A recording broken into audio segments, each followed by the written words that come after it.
I understand the providential set of circumstances that would allow a little Black girl who grew up on a pig farm in southern Alabama to be standing here today. I grew up in a house with no insulation, no running water. When my grandmother used to ask me to come and help her in the garden, I thought she just wanted to spend quality time with me.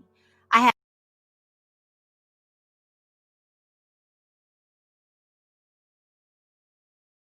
have come before us, both white and Black. We have an obligation in this country to live well. That if I am willing to put forth the effort, if I am willing to work, if I am willing to discipline myself, perhaps I won't be Oprah Winfrey or Bill Gates, but that in America, I can carve out a respectable life for myself. Every 4 years, Democrats come to minority communities with a bag full of promises: free education, universal health care, open borders, guaranteed jobs, guaranteed wages. I have had a front row seat of watching failed liberal policies literally devastate the Black community, that they are now presenting to the broader American culture with the exact same promise to leave all of us broke, broken, and bruised. They will cause me to look at my brown skin as though it has betrayed me in some fashion. I am not a victim. We are victors.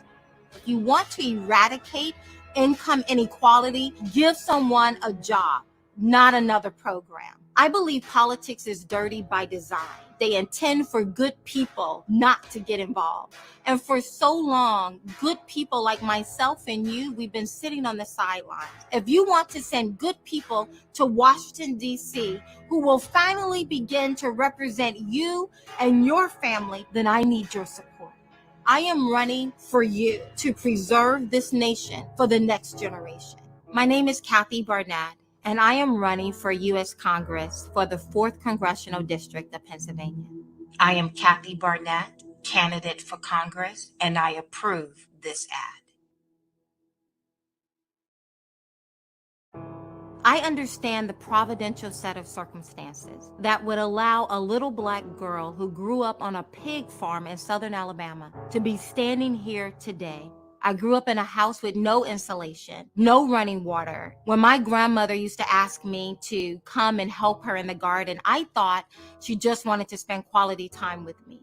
I had no idea it was for our survival. I tell my children often, because of the sacrifices of those who have come before us, both white and Black, we have an obligation in this country to live well. That if I am willing to put forth the effort, if I am willing to work, if I am willing to discipline myself, perhaps I won't be Oprah Winfrey or Bill Gates, but that in America, I can carve out a respectable life for myself. Every 4 years, Democrats come to minority communities with a bag full of promises: free education, universal health care, open borders, guaranteed jobs, guaranteed wages. I have had a front row seat of watching failed liberal policies literally devastate the Black community, that they are now presenting to the broader American culture with the exact same promise to leave all of us broke, broken, and bruised. They will cause me to look at my brown skin as though it has betrayed me in some fashion. I am not a victim. We are victors. If you want to eradicate income inequality, give someone a job, not another program. I believe politics is dirty by design. They intend for good people not to get involved. And for so long, good people like myself and you, we've been sitting on the sidelines. If you want to send good people to Washington, D.C., who will finally begin to represent you and your family, then I need your support. I am running for you to preserve this nation for the next generation. My name is Kathy Barnett, and I am running for U.S. Congress for the 4th Congressional District of Pennsylvania. I am Kathy Barnett, candidate for Congress, and I approve this ad. I understand the providential set of circumstances that would allow a little Black girl who grew up on a pig farm in southern Alabama to be standing here today. I grew up in a house with no insulation, no running water. When my grandmother used to ask me to come and help her in the garden, I thought she just wanted to spend quality time with me.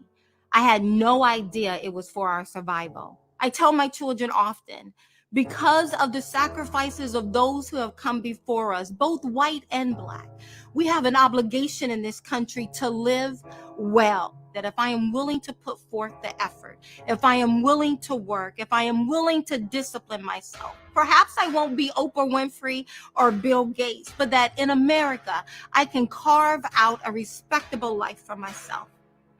Every 4 years, Democrats come to minority communities with a bag full of promises. Free education, universal health care, open borders, guaranteed jobs, guaranteed wages. I have had a front row seat of watching failed liberal policies literally devastate the Black community, that they are now presenting to the broader American culture with the exact same promise to leave all of us broke, broken, and bruised. They will cause me to look at my brown skin as though it has betrayed me in some fashion. I am not a victim. We are victors. If you want to eradicate income inequality, give someone a job, not another program. I believe politics is dirty by design. They intend for good people not to get involved. And for so long, good people like myself and you, we've been sitting on the sidelines. If you want to send good people to Washington, D.C., who will finally begin to represent you and your family, then I need your support. I am running for you to preserve this nation for the next generation. My name is Kathy Barnett, and I am running for U.S. Congress for the 4th Congressional District of Pennsylvania. I am Kathy Barnett, candidate for Congress, and I approve this ad.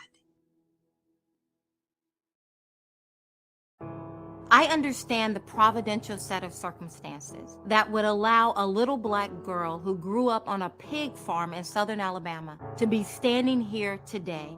I grew up in a house with no insulation, no running water. When my grandmother used to ask me to come and help her in the garden, I thought she just wanted to spend quality time with me.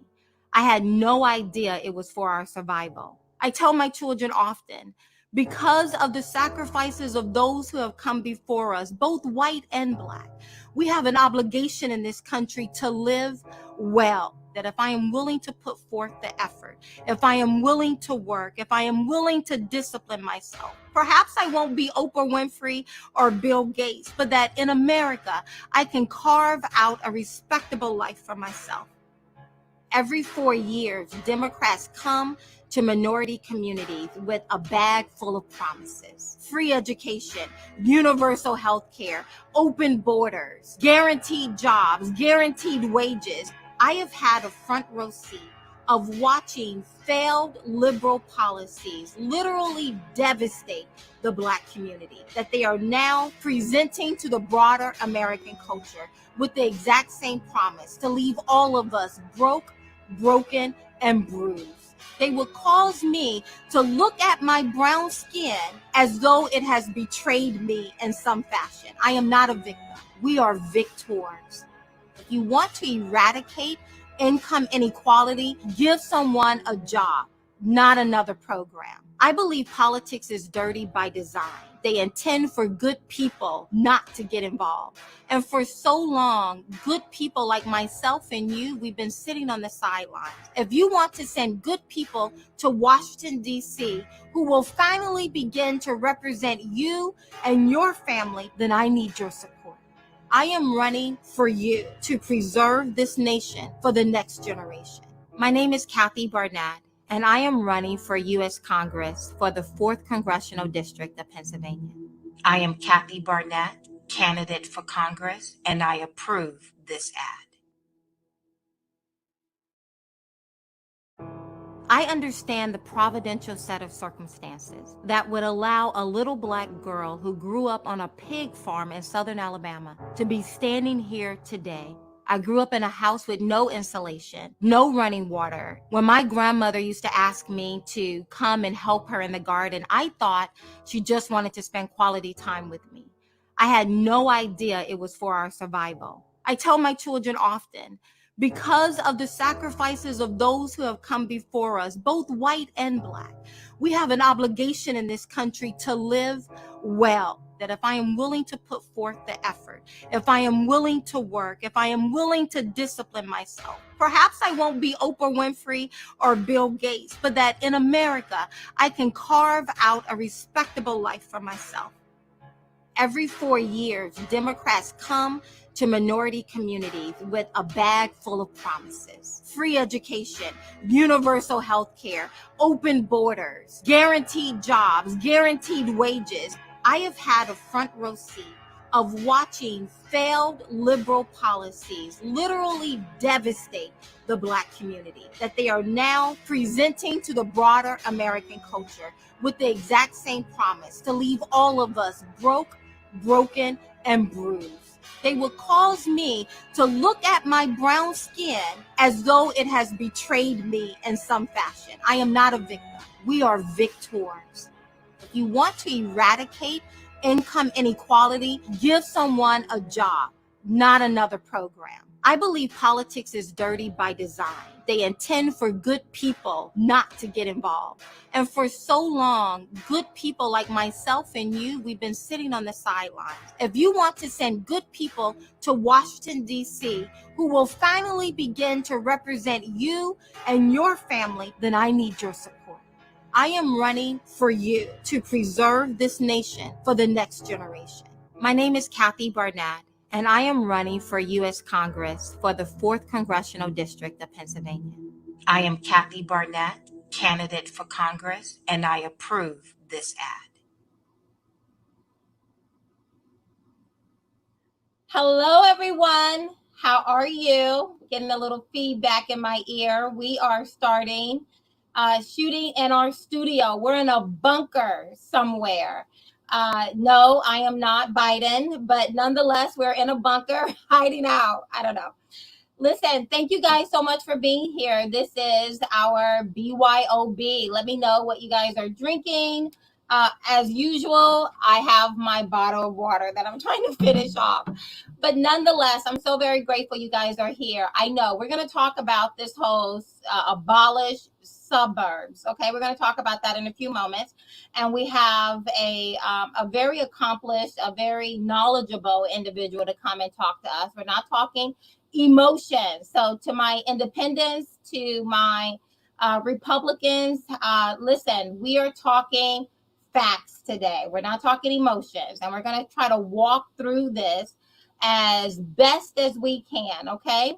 It is mammoth. I don't know if you guys have gone out to Joe Biden's website and you can find, I printed it off. It is very substantive. The Biden plan for investing in our communities through housing. I would advise you to print this off, start reading it. Print it off, start reading it. This will impact you if, God forbid, Biden wins. God forbid, right? Curse the day. But listen, you want to print this off and you want to start reading it. This will impact you. You want to start having conversations. Like most things we talk about here, this is not about Democrat versus Republican. I could care less, people, okay? If you haven't noticed that by now, I don't really know what else to say to you. This is so far beyond partisan politics. This is about the type of lives we choose to live, okay? And so I'm going to bring on my guest in a moment. As usual, please share this. You can share it right now on Facebook. You can create a watch party so other people can join in and watch for you. We have to increase my name ID. That's what this is all about. I find it to be humbling, but I find it to be very interesting as well. Everywhere I go, people are like, I watch your BYOBs. We were up in Pottstown yesterday. We opened up our second campaign office. I'm so excited. It is in such a great location right there off of High Street Road, I believe it is. It is a really great location. very comfortable, very, very nice. I'm very excited for what we're going to be able to do with that location. And we had so many of you come to our soft opening of our second campaign office up there in Pottstown. As you already know, we have one here in Lower Moreland, and now we have one in Pottstown. Then we moved over to Friendlies, where we were able to give out free ice cream. I mean, who doesn't like free ice cream, right? And it was so much fun. So many people were there. So many people saw us, came in. That is what this is all about.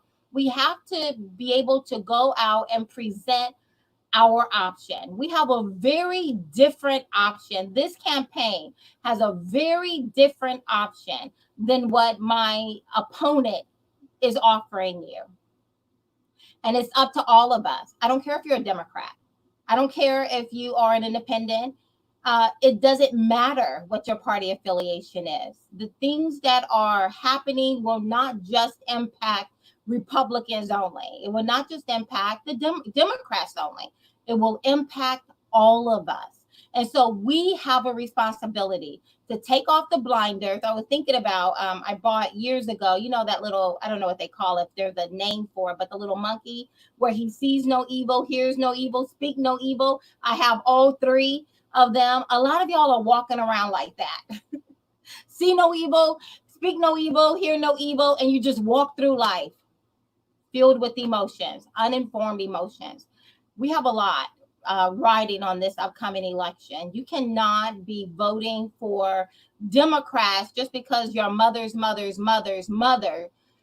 voted Democrat. I mean, if I did that, then I would still be a slave, right? Because my great grandmother, Grandma Rhoda, was a slave. But I'm not a slave. You know why? Because time changed. Because the times have changed. We have moved forward. We know better. We're doing better. And likewise, for every single person, it's specifically those of you who are Democrats, but you recognize there's something awry within your party. The left has taken over your party. They are loud, they are focused, they are vocal, and they're very determined. And they're drowning a lot of you more reasonable Democrats out. You cannot just vote Democrat because your mama voted Democrat. So you're going to have to do better. We're all going to have to do better and learn. And so anyway, share this. This is now on YouTube, Twitter, I believe, Instagram, and here on Facebook. So make sure you're sharing it. I'm still getting the feedback in my ear. If you guys can fix that, that'd be great. Okay, so is Stanley ready? Okay, I get to introduce Stanley. Hello, Hey, how are you? hey, I'm doing great, Kathy. So good to be on your show. Oh, I know. Thank you so much. We are trying out our new office. Got some things to tweak, like this noise in my ear. But nonetheless, I am very happy to have you on. Thank you so much. I'm honored to be here. Thanks so much for having me. Yes, guys, let me tell you who Stanley Kurtz. Did I pronounce that correctly? You did. Let me tell you a little about Mr. Stanley. Stanley is a senior fellow at a public policy center. He speaks on a wide range of issues from K through 12 and higher education reform to the challenges of democratization abroad to urban suburban policies to the shaping of the American left's agenda. Mr. Kurtz, you can see a lot of his writings on National Review Online, where he is a contributing editor. He's published a number of books. And let me just say, Mr. Kurtz received his undergraduate degree from Haverford College and his PhD in social anthropology. I love the study of anthropology from Harvard University as a layman person, of course, so don't quiz me on anything. He later taught at Harvard, winning several teaching awards for his work in a great books program. He was also Dewey Prize lecturer in psychology at the University of Chicago. And I could literally go on, but I'm not. Thank you so much, Thanks Stanley. so much for having me, Kathy. The one thing I want to say is that I'm here as an individual and not representing my think tank. And I'm delighted to be here to answer any questions you or your viewers have. Well, I'm very happy about that. So, guys, get ready to ask your questions. Team, get ready to put up good ones. You know, sometimes a troll may sneak in. Don't want to ask those, but nonetheless, this is for serious conversations. Can you turn that camera back towards me? This is for serious conversations, okay? Because again, this is going to impact all of us. And Stanley, I'm going to try to keep the commentating down to a minimum because I truly want you to help us walk through this. Okay. Absolutely. We are here talking about Biden's plan to abolish the suburbs. I'm going to just say it real plain and straight, just like that. Have you heard of abolish ICE, abolish the police, abolish charter schools, abolish borders? Now we have the Democrats' next plan for all of us. That is to abolish suburbs. And I posted out there, Stanley, today that right before I came on, it's really interesting that since I came across your article, Stanley has written uh, so much on this topic. Just Google his name and you will see so much really great documentation. You've been doing this now during the Obama administration. And it's really interesting that since I've come across your writings and I've been mentioning this in the public ether, Democrats seem so surprised. They're like, you're just fear mongering. No one's trying to abolish a suburb. That's just crazy. No one would do that. And I have to remind them that it is their party that has introduced abolish the police, abolish ICE, abolish border, equally ridiculous policy ideas. And now we have abolish the suburbs. So, regardless of what you may think, please do not start filling up our space here on Facebook with I'm fear mongering. Because if you should know anything right now, is that if it is utterly ridiculous, Democrats are all about it. I remember in 2016 when I saw Bernie Sanders come out as a presidential candidate as an open socialist. I thought to myself, that is crazy. That'll never uh, uh, get rooted and picked up by society. Now in 2020, we had about, I don't know, 10 Democrat presidential candidates trying to out Bernie Sanders. I remember in 2018, I started hearing about abolish the police, and I thought, oh, that's going to die. Where do we find ourselves today? And that's the same kind of thinking I want you to have in the forefront of your mind as we walk through this. Stop thinking that we're just making this stuff up. The Democrat Party has introduced even crazier concepts than what we're about to talk about now. But this is perhaps the last nail in the coffin for what it means or the American values, traditional American values. So, Stanley, let's start off. What are we talking about? When we say abolish the suburbs, what exactly are we talking about? Well, Kathy, the Democrats really want to undercut the political and economic independence of the suburbs. I first learned about this issue when I was studying President Obama's radical background. And the community organizers and the academics that he worked with really didn't like the idea of suburbs. They thought that the very existence of suburbs was fundamentally unjust because, in their view, when people go out to the suburbs, they take their tax money with them. And that was seen as unfair to the cities. So they came up with a series of plans to try to change all that. And their initial plan was to have the cities actually annex their surrounding suburbs. And there was a fellow named David Rusk, former mayor of Albuquerque, who wrote a book called Cities Without Suburbs. Literally, cities without suburbs, meaning cities ought to annex their surrounding suburbs. So that is very literally abolishing the suburbs. Well, cities did annex suburbs back in the 19th century. New York and Chicago grew in that way, but pretty soon people realized that that was unjust. You shouldn't be able to take over a municipality without the consent of the governed. So some states developed laws forbidding that kind of annexation, and in other states it just became a political non-starter. And so, as a result, these leftists who didn't like the suburbs started coming up with a series of strategies for effectively annexing the suburbs. And what does that mean? Uh, Basically, there are three parts to the strategy. The first idea is to move low-income people out from the cities to the suburbs using a kind of housing quota. And then they try to prevent people from moving out to the suburbs and maybe even get some suburbanites to move back into the cities by making it more difficult to drive, more difficult to repair highways, raising highway tolls, making it harder to park, trying to push people into public transportation. And then they came up with something called regional tax base sharing, which is a system we see. The only place it's been enacted right now is Minneapolis, St. Paul. The state of Minnesota forced all the suburbs around Minneapolis, St. Paul to kick in a large share of their tax revenues to a common pot. And that gets redistributed on a formula that sends a lot of that money back to the city.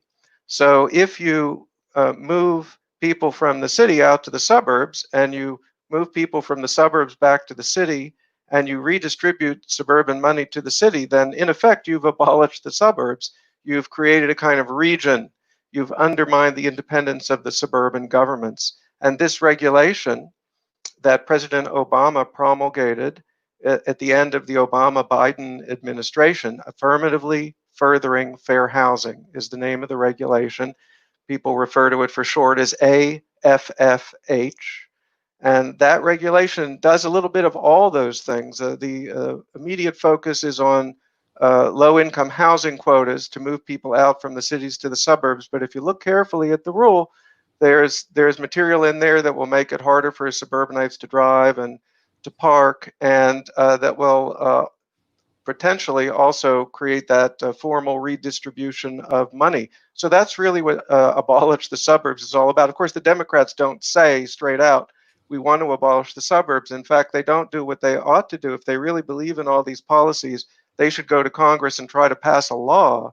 But what they've done instead is to bury all these policies in a giant regulation that they do almost release almost stealthily. There's been no real public debate on this. That's why it's all such a surprise to everyone, because they know that the public won't accept it. And they read all of these policies back into the original Fair Housing Act, which very rightly tried to prevent and does prevent the lion's share of discrimination based on race or ethnicity in housing. Obviously, when people go to buy or rent a house, there should be no discrimination based on race or ethnicity or national origin or whatever. And HUD is vigilant about that. And that's what that original law is all about. It's not about making suburbs build high density, low income housing and then advertising that housing to people who live in the cities to bring them into your suburbs, so that in effect you're spending tens and even hundreds of millions of dollars on people who don't even live in your district. But that's what has been read into the law by this overreaching regulation, which is a typical example of sort of activist liberals trying to turn laws into something that they don't really mean.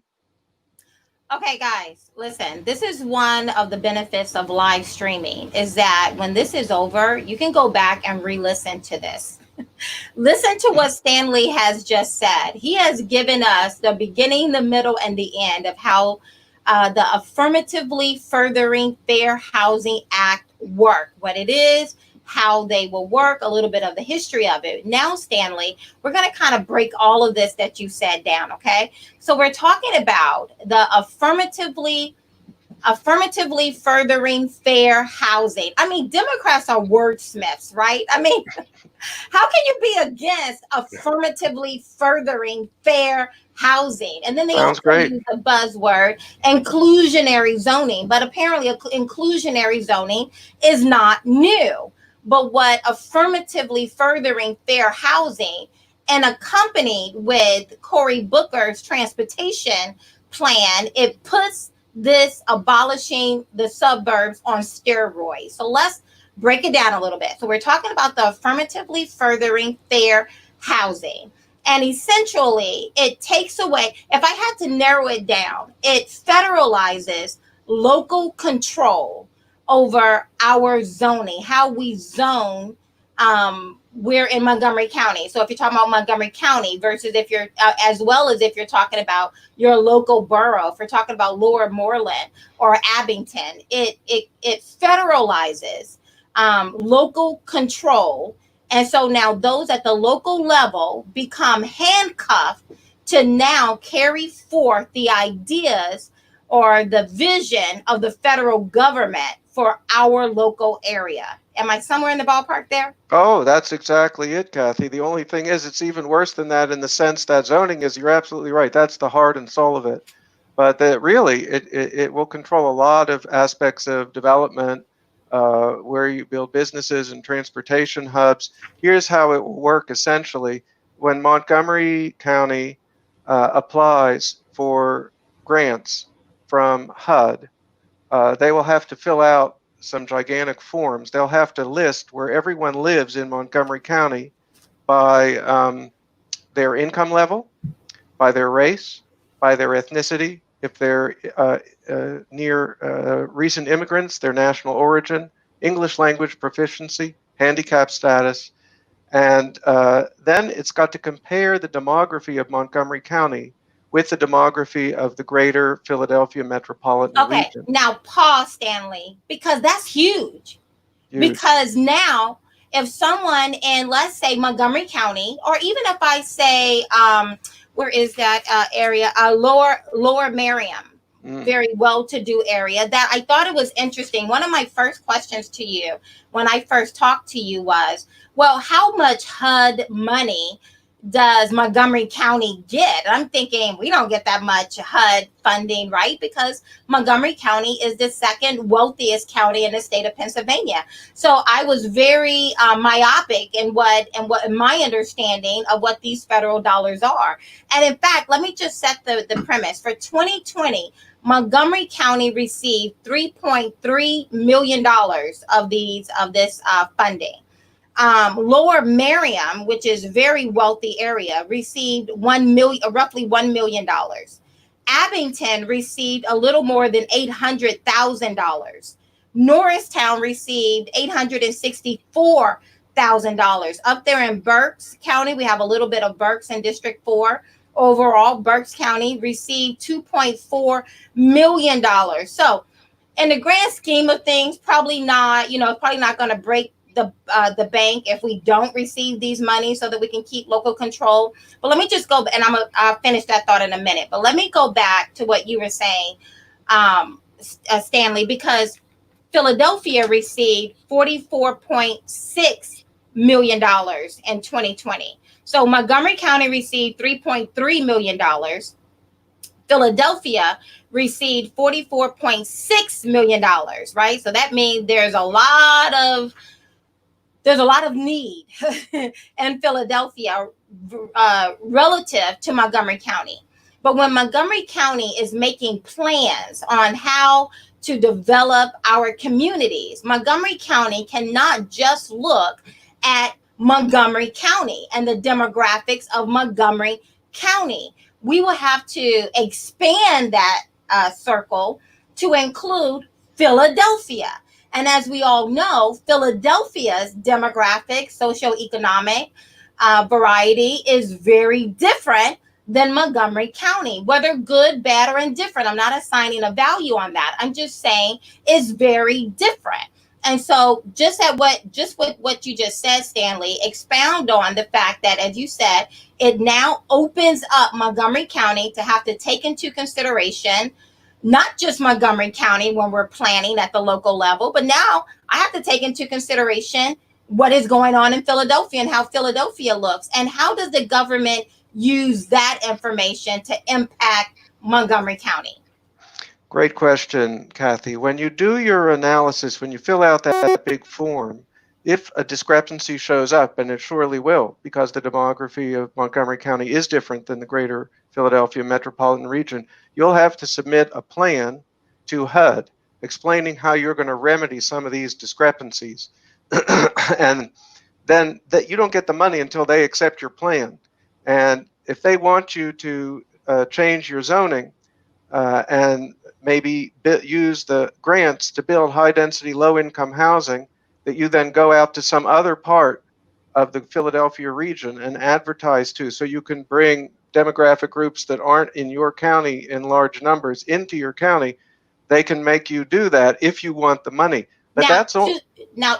two things right there. Expound on. You said two things. One, so we've already said that if Montgomery County is developing something here in our county, we have to expand our circle, not just to tell the federal government what Montgomery's county demographics, diversity, and socioeconomic statuses of her residents are, but we will have to also take into consideration Philadelphia. That part one. Part two, then we have, if we want their money, and apparently we've received on average every single year that I looked at, roughly $2.4 million in Montgomery County, $3 million. And if we want that $3 million to continue, we will have to now submit a plan to tell the federal government how we're going to make Montgomery County reflect Philadelphia County in diversity and socioeconomics, and how we're going to do that. That was the second part. The third part, and I'm going to be quiet, is how are we going to get those people who live in Philadelphia at taxpayers' expense, meaning those of us who live in Montgomery County, how are we going to get them to come move out here into Montgomery County? Now, I'm done. And there's that was exactly a perfect summary. And the unfortunate thing is there's so much more that's a problem. Here's the next level of problem. You may think it's just a question of the millions that you get for those HUD grants, but it's really much worse than that. Because if you take a grant for even $1, and certainly if you take grants for millions of dollars, Montgomery County or Lower Merion or whatever, you have to sign a pledge saying that you Montgomery County promise to affirmatively further fair housing. And if some group or individual or the Attorney General of the United States under a Biden administration doesn't like your zoning policy or your development policy or your housing policy, they can sue you for failing to fulfill your promise to affirmatively further fair housing. And that could result in tens of millions of dollars of penalties and pressure, again, to change your zoning and other parts of your development plans. It would be much worse than just giving up the several millions of dollars that you get. You would really be on the hook, like Westchester County in suburban New York was the first county where this was sort of all run as a test case by the Obama administration. And they've been going through very difficult times for years now. They've been going through very bad times for maybe a decade now, and that could easily happen to Montgomery County. And then there's even another level of all this. And when you fill out those forms, you have to list not only what your demography is, but you have to list something called community assets. Community assets. What is that? Well, community assets are things like parks and good schools and transportation hubs, like, say, a station on the main line, and business districts where jobs are. And then you have to see if all the different demographic groups in your community in Montgomery County are equidistant from all those community assets, including the groups that you would bring in to remedy the demographic distinction with Philadelphia. So, of course, no place has everything equidistant.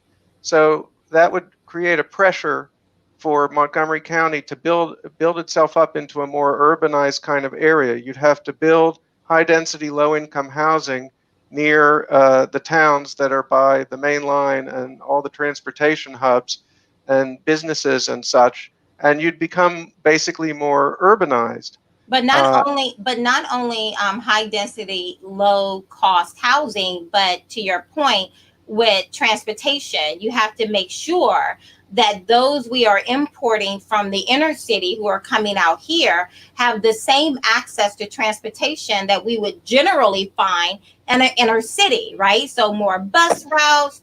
We have to have some train stations. We have to have some, some more little shopping areas. So it's kind of like a mini, what is it? A center city, but Yes. now in the suburbs.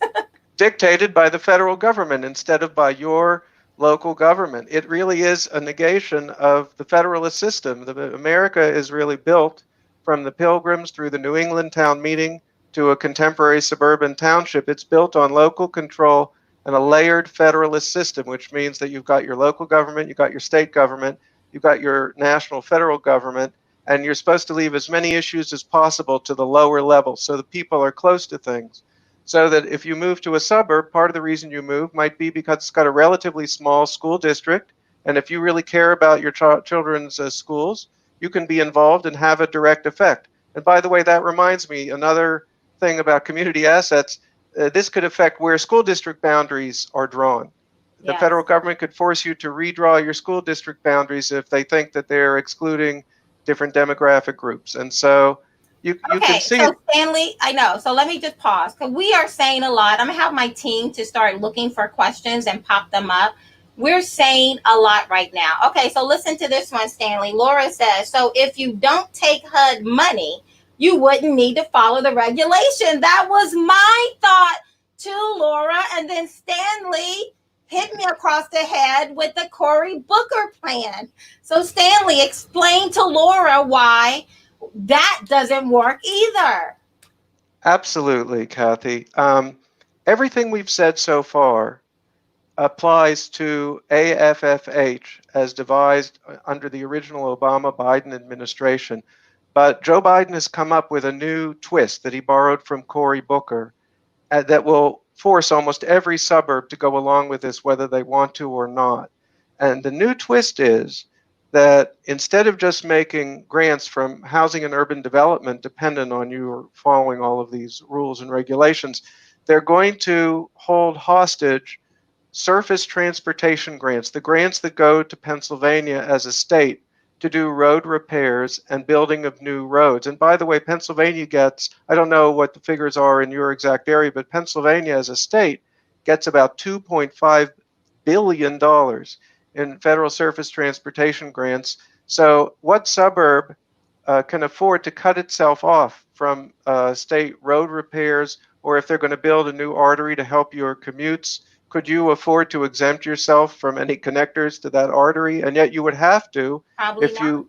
you couldn't. And so with this, I think they really have made everything mandatory, and it really becomes a complete federal takeover of local control. So are you guys beginning to see, and I would love for an independent to ask a question. Let us know, say independent, and then we'll know to go and get your question. Because I know you guys love policies. You're all about policies. And I love that because I too want to know what people are saying. I've always wanted to know that. So to Laura's point, I believe it was Laura, it is not as simple as Montgomery County saying we do not want HUD dollars, or specifically community development block grants, right? That falls under the AFFH, Affirmatively Furthering Fair Housing Act. So it's not as simple as Montgomery County saying, you know what, I don't want that, or Lower Merion saying, nope, we don't want the $1 million, we'll forego it, or Abington saying, nope, that's okay. Because now, just to make sure you comply, because everything is about control. If you haven't gotten that message yet from Democrat policies, you need to really focus and pay attention to what it is they are saying and doing on a daily basis.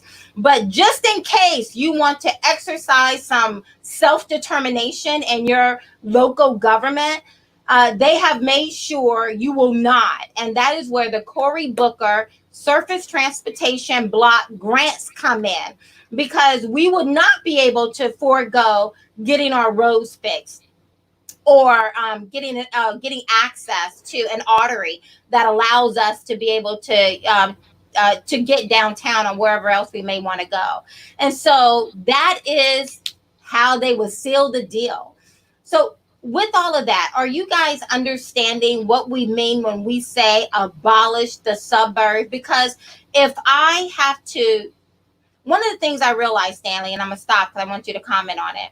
When I moved to Montgomery County, one of the first things I realized is that it is not uncommon to see people who have lived here 20, 30, 40, 50 years. And they've gone to school here, their kids gone to school here, their grandkids are going to school here. And people in Montgomery County love their school district. I mean, people love it. I'm thinking about Barbara Furman right now. If you're on, Barbara, that was one of the first things she said to me. They love their school districts out here. They love their little niche communities. And I know your mama's mama may have voted Democrat. I get it, right? And you want to keep the tradition alive. But think about Laura Merriam. Think about it, Abington. I know, so many of you are liberals and you say you really love Black people and you really love diversity. Think about what it means to now open up your area, your community, to now make your community look like Philadelphia. Are you okay with that? I mean, if you're okay with that, then fine. I mean, because as a Black person, I would love more diversity up here in Montgomery County, right? But am I willing to forego control of my local government? There's a reason why we have separations of power. Our founders were so schizophrenic about concentrating power into one hand. They wanted to make sure that power was diluted as much as possible, because when power is diluted, you and I have a better chance at living a self-determined life. We stand a better chance at keeping our liberties. But what Stanley has just walked us through is the federal government federalizing local decisions. Now, ask your questions now. Do we have any more questions for Stanley? Stanley, we have a libertarian here. My question is, how urbanizing suburbs will impact the environment? I thought Democrats were the ones that cared more about the environment. Does the AFFH address this issue? Great question. Well, in the mind of the Democrats who favor AFFH, they are going to help the environment, but you might not like the way in which they are going to do it. In their view, global warming is the great environmental threat, and cars are the threat to global warming. So part of what will come from AFFH are regional plans that will be drawn up probably by leftists in your district and then approved by the bureaucrats at HUD.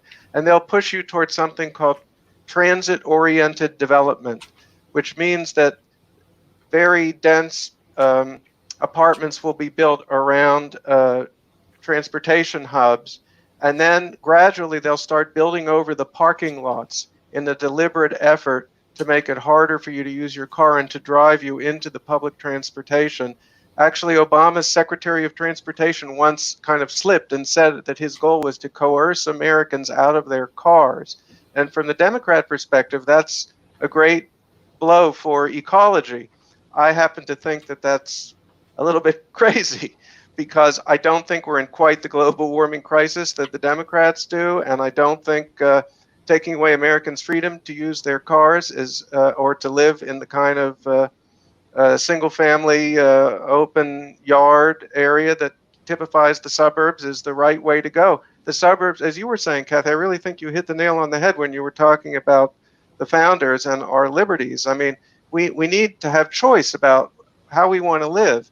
And I've lived in the city, I've lived in the suburb, and people ought to be able to choose their environment. And what we're getting here is a kind of plan to turn everywhere into a little Manhattan, so to speak, and to take away the choice of a kind of lifestyle that a lot of Americans want to live, supposedly because of global warming and such. But I think it's a terrible mistake, and it's going to undo the freedoms that we were given by our founders. So again, I believe the distinction is clear. We see that the lady I'm running against, she will fall in line with Nancy Pelosi. She will fall. I think she votes at 98.7% in line with Nancy Pelosi, 97% in line with the squad. She is a political social climber. I call her a bobblehead. She just goes, yeah, okay, yes, yes, yes, with whatever they do. We see that with the new way forward, the new immigration bill that literally redefines what it means to be an American. We see it with the new infrastructure stimulus bill that is coming out right now. So again, you have to make the decision what kind of life you want to live. And you cannot say, oh, there goes those crazy conservatives with their conspiracy theories and with their fear mongering, because you have to pay attention to your party. Abolish ICE, abolish the police, abolish the borders. And they have crafted it in such a slick way that people just go, there's a large number of Americans who are going along with it, right? As though this is how we've always thought. That is not how we've always thought. I spent 10 years in the military. Every nation I've ever traveled to have borders. Why would America not have borders, right? So that is not a common thought, but that is what you have a lot of young people out there swallowing that foolishness. I have another question. Okay, Bob Gillies, how do we protect our farmland? That's a great question. The philosophy of urban and suburban development that is built into AFFH and all of these other Democrat plans does have an impact rurally. I'll give you an example. There are certain liberal areas like Portland and Seattle that have done things called created development boundaries. They have drawn a boundary around the city that prevents any development in farm areas. Now, that's fine if you want to keep your farm, but if you want to sell your farm and plan to fund your retirement that way, or want to do any kind of development on your farm, you're prohibited from doing it. You lose your investment. And they put a development county in a development boundary around King County in, I think, Washington State, and it almost created two classes of citizens. You know, the rural people couldn't really sell or control or use their own land in the way that they wanted to. So again, if you fight AFFH and the larger planning strategies of these new urbanists that run the Democrat Party, you'll protect the freedom of rural people as well as suburbanites. Okay, do you have another question?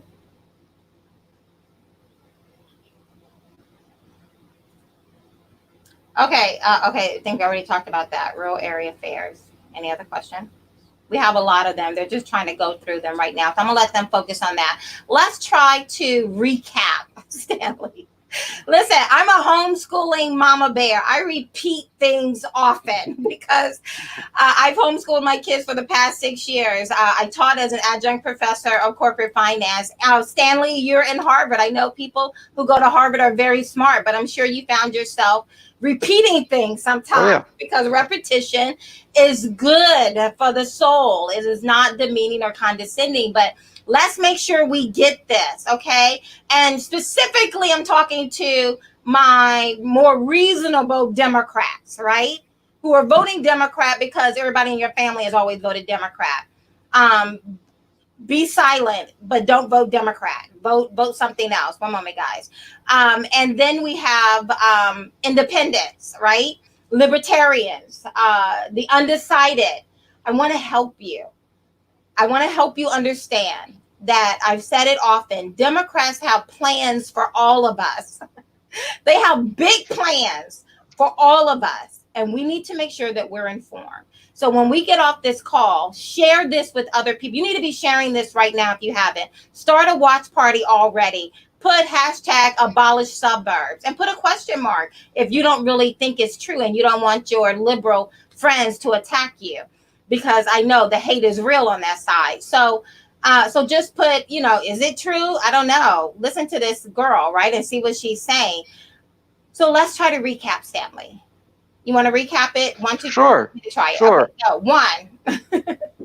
1. Well, basically, again, I think AFFH and the other Democrat plans are going to undercut the political and economic independence of the suburbs. Instead of having local control, you're going to have more and more control go to the federal government and also to the region, the greater Philadelphia region. You're going to lose your ability to govern yourself. And you're going to have to jump to the tune that the feds call if you want to get your HUD money. You might even get sued and be in even worse shape than just losing the HUD money if you fill out the form the wrong way and then someone decides they're unhappy with you.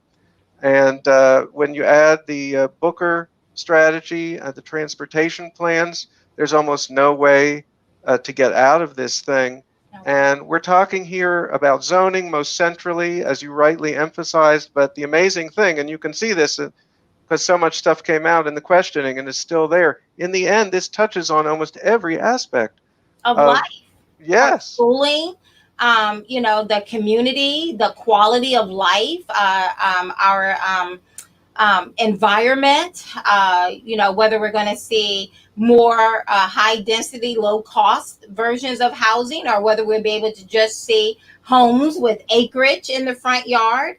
It impacts everything, right? And you and I talked about this. A couple of differences that I've seen growing up in very impoverished areas that I've lived as a young child. And then moving into the suburbs. One of the things I realized about those who live in the suburbs, and very much so true here in Montgomery County, where people are born here, live here, retire here, and die here. People don't move away from Montgomery County very much. Everyone knows everyone around here. It is not uncommon for someone to open up their phone and dial their local commissioner. People know everyone. And I thought that was it was something that caught my attention growing up from where I grew up. Well, we don't know anyone, right? You don't know who's supposed to pick up your trash or who you call if your trash is not picked up when it's supposed to be picked up, or even zoning or any of that, right? You're just living your life, and that's one of the main reasons why inner cities look the way they do, is because there's very little to no accountability. No one knows anyone in the inner city. If I go to an inner city and just walk up to someone, if I walk up to 100 people and say, who is your commissioner? Do you have their number in your phone? It'll probably be, I don't know, maybe one person out of 100.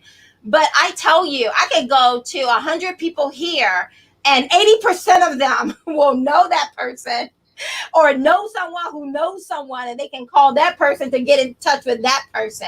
And that is how you create accountability. If people's trash is not picked up out here on Mondays and Thursdays, you better believe somebody's head is going to roll on Friday. They do not play about how their community looks. So now imagine if all of that control is taken out of the local realm and now up at federal. I have people, my incumbent has been here for 2 years in this position, and I go all across this district and people are asking me, who have lived here their whole life, who am I running against? Because at the federal level, there's very little accountability. There's very little opportunities to interact with people.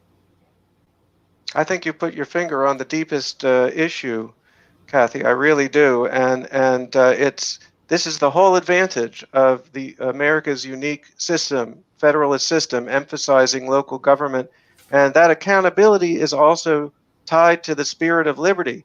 Because if you know who's in your area and you can hold them to account, then that makes you more involved. That gets you active, and that's why Americans emphasize freedom and liberty in a way that people in other countries don't, because they got a kind of schooling through their local government. This became famous even 150 years ago when a famous French scholar came and found the New England town meeting. He was shocked because in France, everything comes down from dictates from Paris. And he saw these people in the New England town meeting running the school, running everything. And he was absolutely shocked. And he says, this is the greatest thing about America. And so That's And we what's have really that, all. Yeah. like that interaction and accountability. Two other quick points, then we're going to go back to question. One, it strikes me that here we have white liberals once again thinking they know what the solution is and what Black people want. I know a number, y'all know I'm Black, so I know a lot of Black folks. I know a lot of Black people live in the inner city, and they actually, there's a number of people who love their community, just like people here in Montgomery County have been born here, live here, die here, all of that. Likewise, there, they know every inch of their city and they love it. But once again, here we have mainly white liberals, white and Black liberals, thinking they know everything. And I'm going to exercise my superior knowledge to tell you what you want and then to force you to comply. I do think that this is a scheme more favored by academics and leftist activists than ordinary people. And I think people of every race and ethnicity wants to control their local environment and their local community. It's not something that belongs to any one group. And there are actually divisions within the liberal community that you don't read about, but that are there. There are a lot of people in the cities who say, well, we don't want you to tell us where to move. We want you to, help us fix up our Yeah. community because we like living where we live. And some people want to move, some people want to stay. But this scheme is more of an elite idea, I think, than something that ordinary people of any race or ethnicity favor. It's like abolish the police. Black people do not want Right. to abolish the police. Abolishing the police hurt poor people the most. It hurt those communities where you see more police officers there. You have more police officers for a reason in certain communities. And so it's not a Black person, a Black community's idea. No one from the Black community woke up and came up with that idea. If we could trace that idea back to its genesis, it would be a white liberal and elitist who came up with, abolish the police. Black folks aren't saying that. That's stupid. And we recognize that. Here's my last point when I think about this whole scheme, and I love the way you call it. It's like a Ponzi scheme. And those things never work, right? Really. But especially for those who are coming up at the bottom. But here's the other thing is that coming from where I come from, right? I grew up on a pig farm in Southern Alabama. I grew up below the bottom rung of the economic ladder. I crawled my way from up under a rock. I worked hard to get what I have today. And I see the suburbs in many respects. For me, it was an escape from the chaos. It was an opportunity. It was like a light on a hill of a different way of living, a different way of being that I had the opportunity to choose. It was a way of escape is the best way that I can phrase that for me. And coming from where I came from, and now being able to see my children live a different life than the one that I lived. And I am unapologetic about it. You don't have to waste any ink or any effort typing me or sending me any email. I am unapologetic about it. I know where I come from. I know the struggle of crawling from up under a rock. I know what I had to do. I know what worked and what didn't work, how the government was an obstacle and how it wasn't an obstacle for me.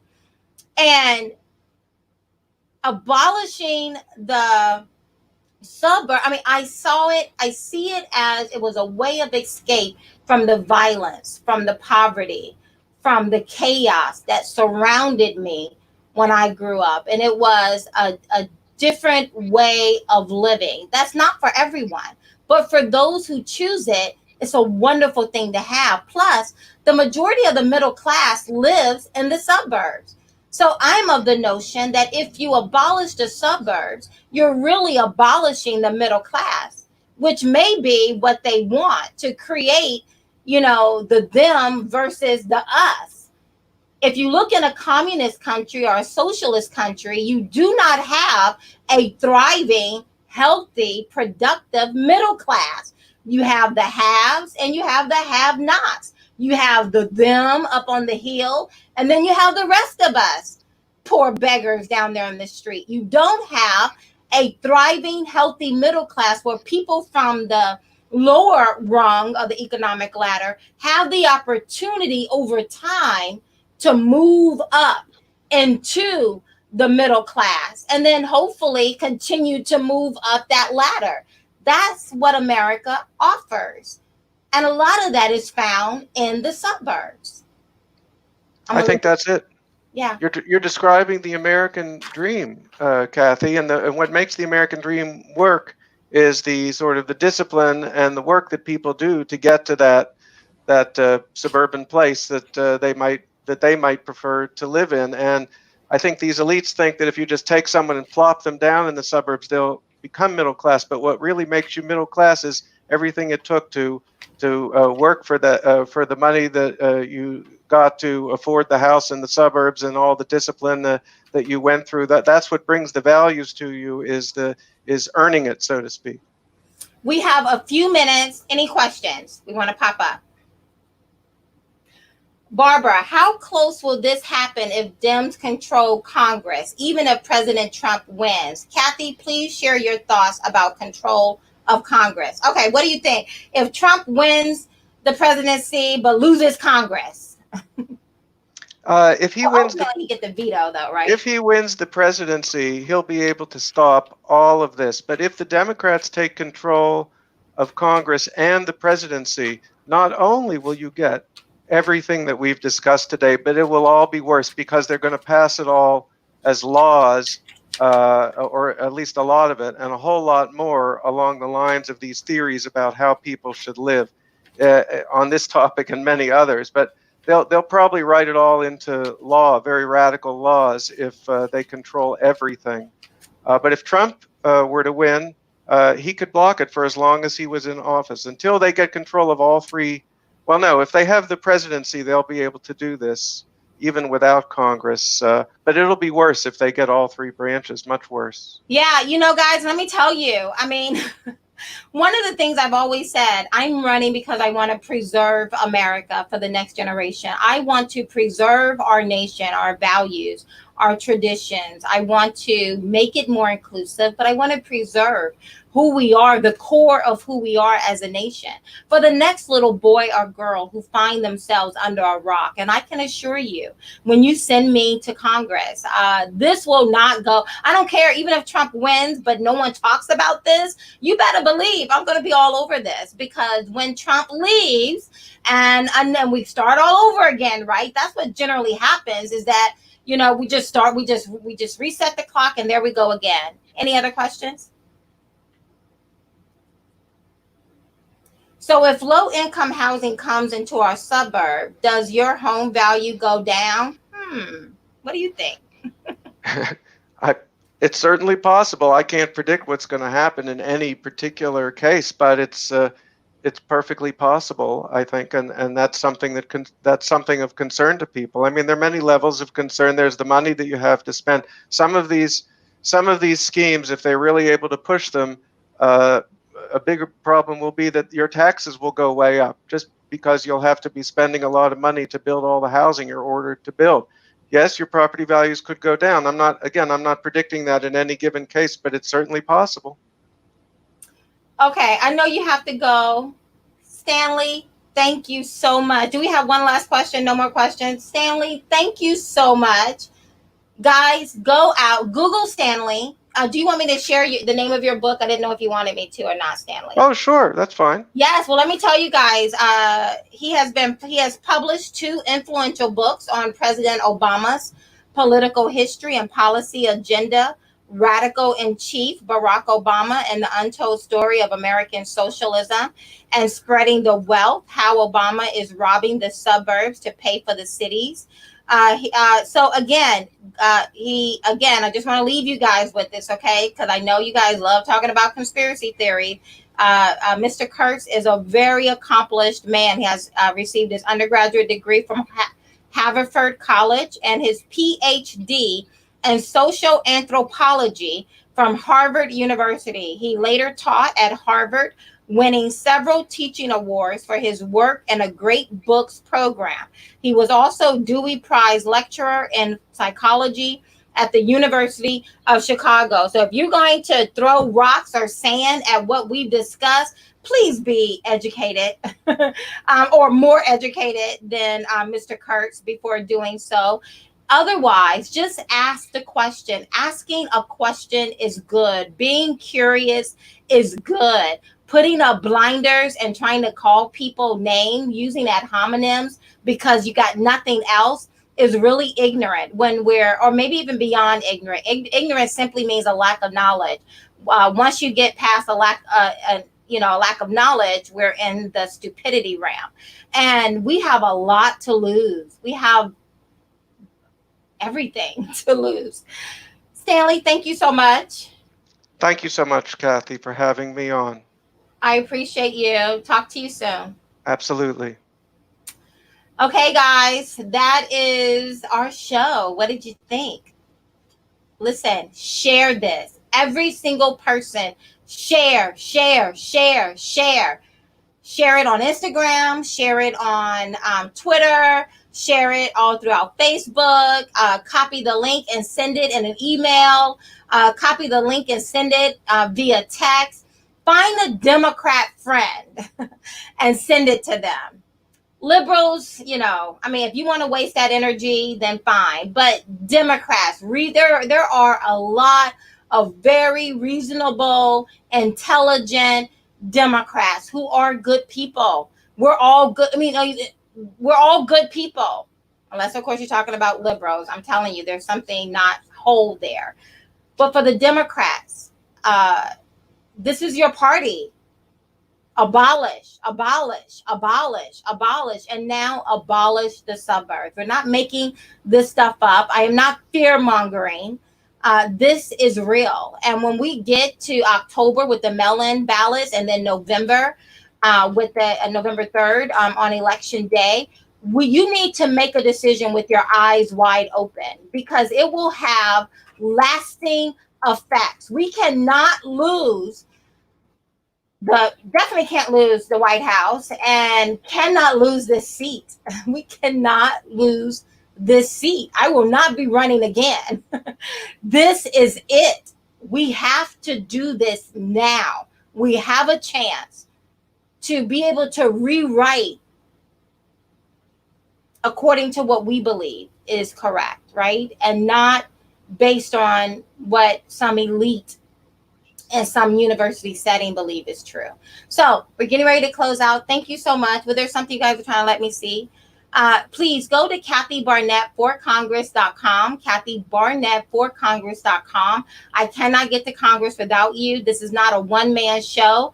We need you to donate. We need you to give.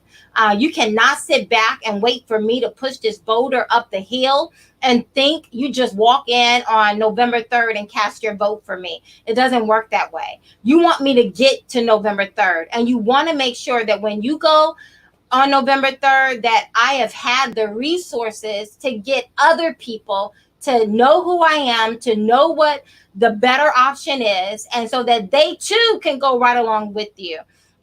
This area is heavily it leans Democrat. But I believe there are a number of Democrats and independents who generally vote Democrat who are waking up, who are seeing the light. Take it serious, guys. So donate, and share. Blessings. I understand the providential set of circumstances that would allow a little Black girl who grew up on a pig farm in southern Alabama to be standing here today. I grew up in a house with no insulation, no running water. When my grandmother used to ask me to come and help her in the garden, I thought she just wanted to spend quality time with me. I had no idea it was for our survival. I tell my children often, because of the sacrifices of those who have come before us, both white and Black, we have an obligation in this country to live well. that if I am willing to put forth the effort, if I am willing to work, if I am willing to discipline myself, perhaps I won't be Oprah Winfrey or Bill Gates, but that in America, I can carve out a respectable life for myself. Every 4 years, Democrats come to minority communities with a bag full of promises: free education, universal health care, open borders, guaranteed jobs, guaranteed wages. I have had a front row seat of watching failed liberal policies literally devastate the Black community, that they are now presenting to the broader American culture with the exact same promise to leave all of us broke, broken, and bruised. They will cause me to look at my brown skin as though it has betrayed me in some fashion. I am not a victim. We are victors. If you want to eradicate income inequality, give someone a job, not another program. I believe politics is dirty by design. They intend for good people not to get involved. And for so long, good people like myself and you, we've been sitting on the sidelines. If you want to send good people to Washington, D.C., who will finally begin to represent you and your family, then I need your support. I am running for you to preserve this nation for the next generation. My name is Kathy Barnett, and I am running for U.S. Congress for the 4th Congressional District of Pennsylvania. I am Kathy Barnett, candidate for Congress, and I approve this ad. I understand the providential set of circumstances that would allow a little Black girl who grew up on a pig farm in southern Alabama to be standing here today. I grew up in a house with no insulation, no running water. When my grandmother used to ask me to come and help her in the garden, I thought she just wanted to spend quality time with me. I had no idea it was for our survival. I tell my children often, because of the sacrifices of those who have come before us, both white and Black, we have an obligation in this country to live well. That if I am willing to put forth the effort, if I am willing to work, if I am willing to discipline myself, perhaps I won't be Oprah Winfrey or Bill Gates, but that in America, I can carve out a respectable life for myself. Every 4 years, Democrats come to minority communities with a bag full of promises: free education, universal health care, open borders, guaranteed jobs, guaranteed wages. I have had a front row seat of watching failed liberal policies literally devastate the Black community, that they are now presenting to the broader American culture with the exact same promise to leave all of us broke, broken, and bruised. They will cause me to look at my brown skin as though it has betrayed me in some fashion. I am not a victim. We are victors. If you want to eradicate income inequality, give someone a job, not another program. I believe politics is dirty by design. They intend for good people not to get involved. And for so long, good people like myself and you, we've been sitting on the sidelines. If you want to send good people to Washington, D.C., who will finally begin to represent you and your family, then I need your support. I am running for you to preserve this nation for the next generation. My name is Kathy Barnett, and I am running for U.S. Congress for the 4th Congressional District of Pennsylvania. I am Kathy Barnett, candidate for Congress, and I approve this ad.